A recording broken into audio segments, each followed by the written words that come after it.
Welcome to week 6, everybody. We are getting close to the end here, and I like where the text takes a turn to. This is chapter 6, all about social justice and civil rights, and its intersection with social welfare policy. So it's a lot more like our history chapter, which I believe was chapter 2. Yeah.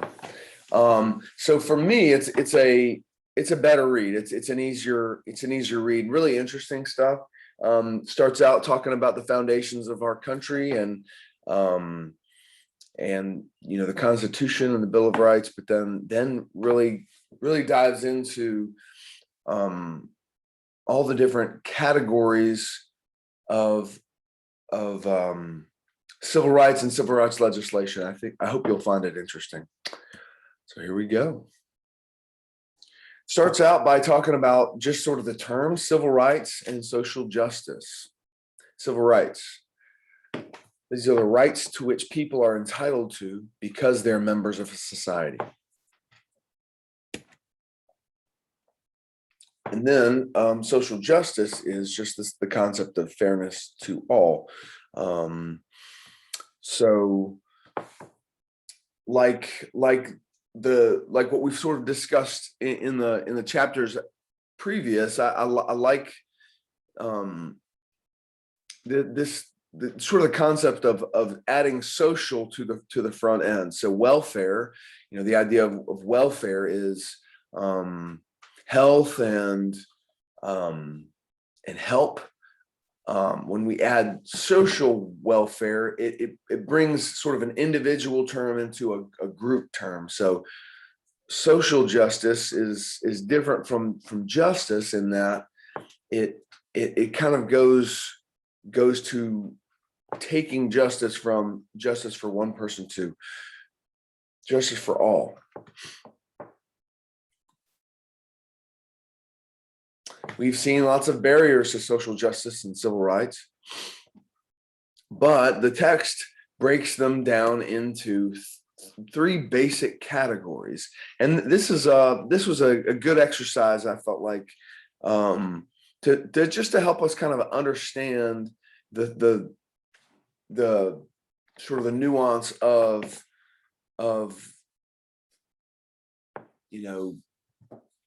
the barriers to social justice. They divide the concept into 3 terms: prejudice, discrimination, and oppression. And so sort of starting with prejudice being kind of an underlying belief that that sort of creates a bias that then you sort of act out. And so I guess the idea is that if you have a certain belief, it will guide an act, and that act, an unjust act that would go against civil rights to all, would be a discriminatory act. So discrimination is acting out your prejudice. And then finally, it culminates in a bad situation with oppression. And oppression is taking your prejudice beliefs, turning them into acts, and then formalizing your acts into a system or laws that are designed to oppress based on all this. So we have seen that all throughout history. It is sort of been certainly a dark spot on American history, but almost every culture and country has had to deal with these kind of things, and we'll get into this later in this chapter. So let's break down prejudice: an attitude and or a disliking of groups and individuals based on myths and misconceptions. I remember when I was in social work school as an undergrad, and I had a teacher, Dr. Foster, and he had us do an exercise where we would imagine someone breaking into our car, something like that. And then he had us all close our eyes and do that. And then he asked the whole class what color of the skin was the person in your memory. And his point was why was the color of their skin a certain color as opposed to another? Like why? And so it just got us thinking.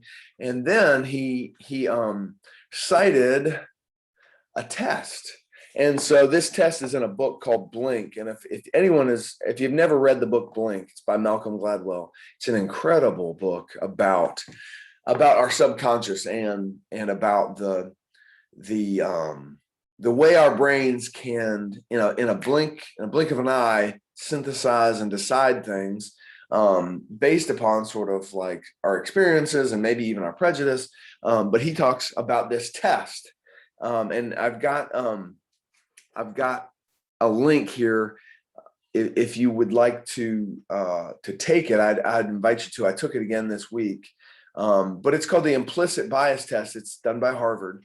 And it's sort of designed to judge the sort of what's going on in your subconscious as it relates to prejudice. So very interesting.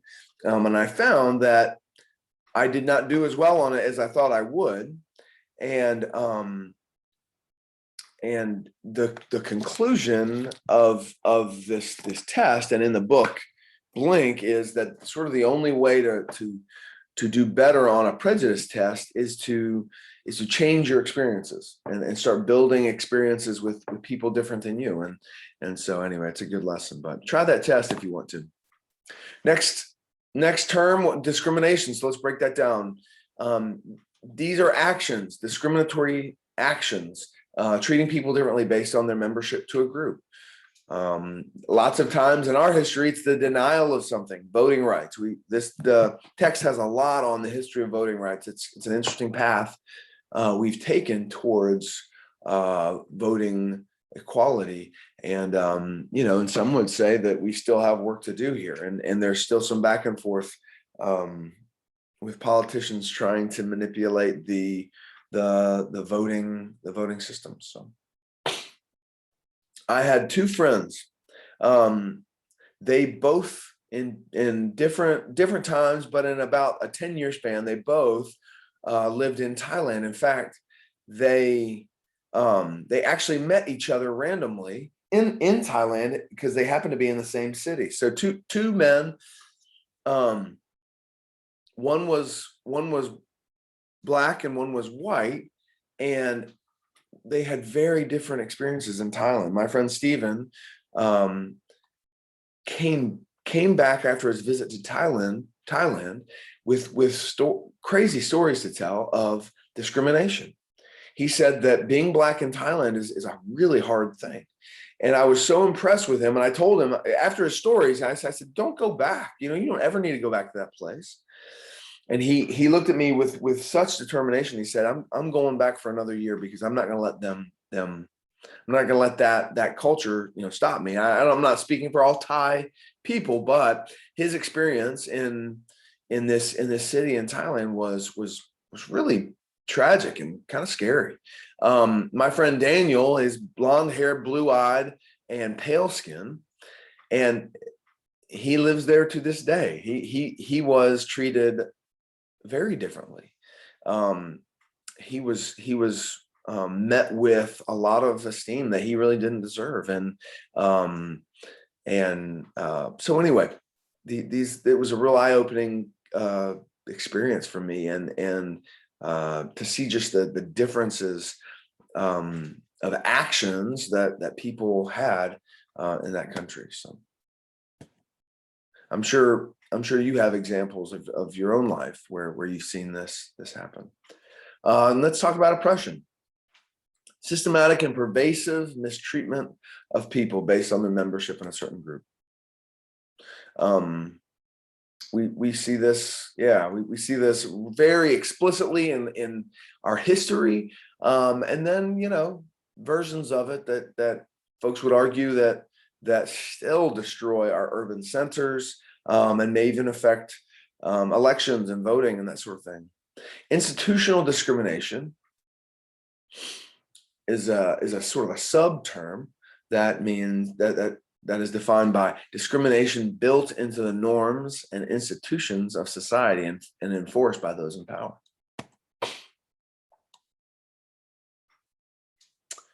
to me, when I first got to Macon, I'm not from the deep South, but when I got down here, I had never seen anything quite like Macon. Macon has it in some ways feels like you're still sort of trapped in time from 100 years ago. There are these lines drawn up that aren't invisible. You can very much see the lines that used to be drawn to divide white and black and rich and poor. And those lines it still exist, and they still are almost identical. And the neighborhoods that sort of like surround that are in within these border lines basically look exactly the same as they always have. It's crazy to me that this institutional sort of discrimination has survived. The community where I work is like that. It's a square mile surrounded by prosperity, but it is a square mile of land where 100 years ago, more than 100 years ago, those in power drew these lines and said the African Americans in our community are going to live here, and this is where they are not going to live anywhere else. And all those institutional sort of all of those laws that might keep that in place are now gone, but it lives on sort of in an institutional sort of way. So the term racism, belief or doctrine that inherent differences among various human races determine cultural or individual achievements, usually involving the idea that one's race is superior. And then sometimes we have policies that are based on doctrines like that. The most clear example that I remember from my work in community centers was when I worked with a group that served immigrant and refugee populations. So we had a huge influx, 20 years ago from Somalia, where there was civil war in Somalia, and refugees came flooding into the United States. And the problem was that the Civil War was a civil war based on racist beliefs. And so it was these two groups, the Somali Bantus versus who were believed to be the pure Somali. And they had different skin tones, they had different sort of racial makeups, and that racism totally transferred into our community center, where we had Somali Bantu children, and we had the more Middle Eastern Somalis, and it was incredibly ugly. And so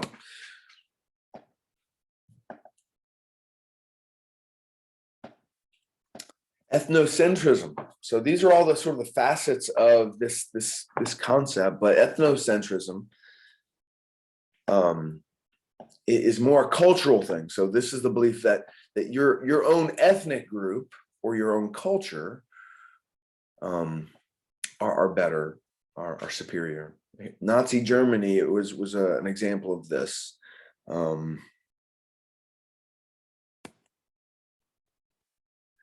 Then we have sexism, discrimination based on sex.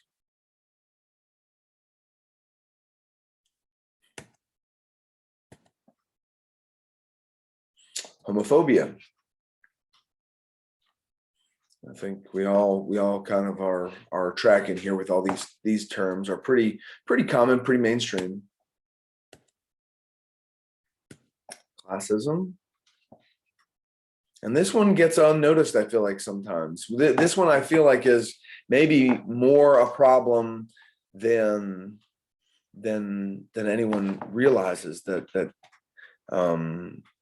there are huge distinctions made between just your economic status or your social class, and it's not as defined here in the United States. Some of these classism, some of that's baked into certain other countries, religions or sort of systems, political systems. But to me, this is a really powerful but subtle problem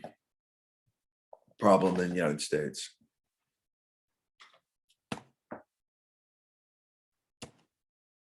Human rights, broader than human rights, I mean, broader than civil rights. Human rights are used internationally to include political and humanitarian concerns. The text talks about a pretty big moment in global history when the UN declared human rights for all, and that's lined out in your text. That there's this concept that the world can agree on, that everyone should have rights.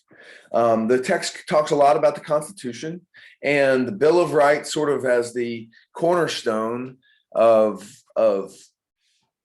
civil rights for us in the States.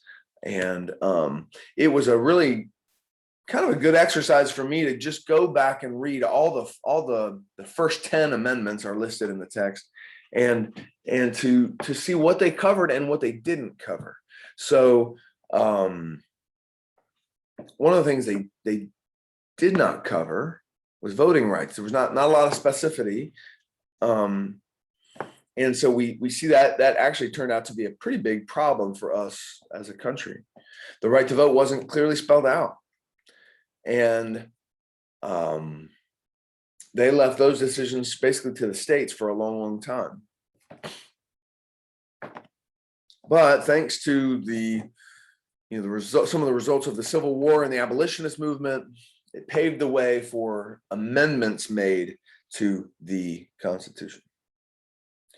But it took 100 years to get and 15 amendments to finally get to where African Americans were given the right to vote in 1870. However, voting rights for women took a whole lot longer. Another 50 years had to pass before women were given that right. And so that happened in 1920. And then fast forward even further, and the rights for indigenous people were still not given. And now we're going on hundreds of years, just citizenship rights.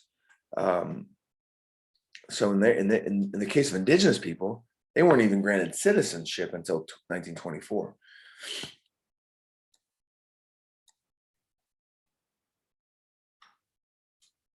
So the place where policy comes in is hopefully we will keep moving in this direction, but the policy can be a real key avenue or tool we can use to protect us all from discrimination and oppression. So civil rights legislation has served to protect people from discrimination. And there are some great examples. That the back half of this chapter is all examples and details of the history of policy and how it has worked to protect people. Hate crimes legislation, affirmative action, disabilities rights laws, and on and on and on. Immigration is another one that is especially kind of important right now, and sort of like what we talked about in the other chapters. There can be moments in history that can affect policy, civil rights legislation, and all the rest. Well, so one of these moments in our time has been 9/11, and that's created a shift in how we see immigration. And so a lot of focus has shifted since that moment on border control, illegal immigration. We are building a wall, and have gone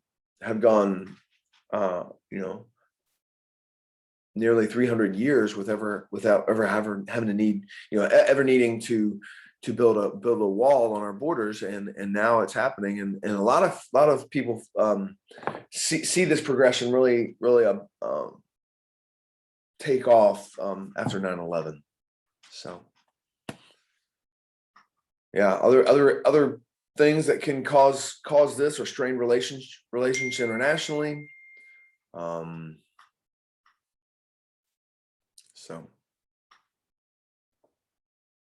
So this is our last slide. Sort of a final thought here, that reluctance to help those who are different from ourselves makes it challenging to create laws promoting social justice. If we don't have a perspective that we're all in this together, then our policy will reflect that, and maybe the absence of policy will reflect that. So as you read this chapter this week, I hope that this can be a helpful sort of kickstart to it. I have a couple of discussion questions that I'll be posting, and I hope you have a great week.